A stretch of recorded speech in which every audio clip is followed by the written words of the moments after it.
So guys, এখন তোমাদের দেখাবো ফ্যালকন জঙ্গল রিসোর্টের যে কটেজগুলো আছে তার ভিতরটা কতটা হাইজিনিক এন্ড সুন্দর। তো আমরা ছিলাম এই কটেজটার মধ্যে। এ দেখো আমাদের ব্যালকনি,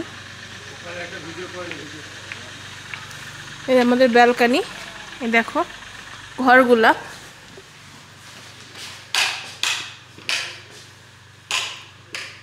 দেখো ঘরগুলো দেখো। জানলা সকালবেলা কিন্তু মানে জানলা দিয়ে নানা রকম পাখি দেখা যায়। জানলা,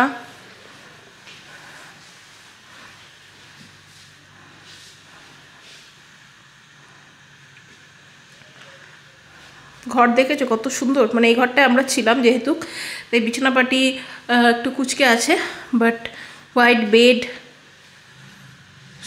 বেডশিট অ্যান্ড যে কটসগুলো আছে এগুলো কিন্তু খুব ক্লিন ছিল। পিলো কাভারগুলো হোয়াইট ছিল, বেডশিটও হোয়াইট ছিল। সিলিংটা দেখো। এটা কিন্তু আমাদের যে কটেজটায় ছিলাম সেই কটেজের ভিতরটা। ওয়ার্ড্রপ ছিল। তো আর সবচেয়ে বড় ব্যাপার যেটা জিনিস, বাথরুমটা কিন্তু খুব ক্লিন।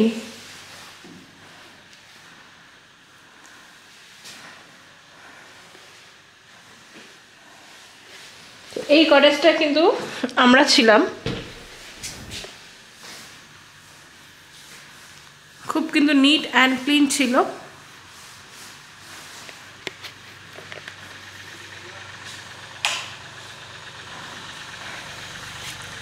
এটা ছিল আমাদের ব্যালকনি।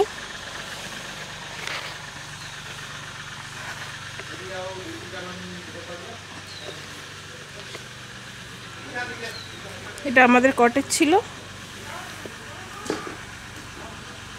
কটেজের ভিতরটা তোমাদের দেখিয়ে দিয়েছি।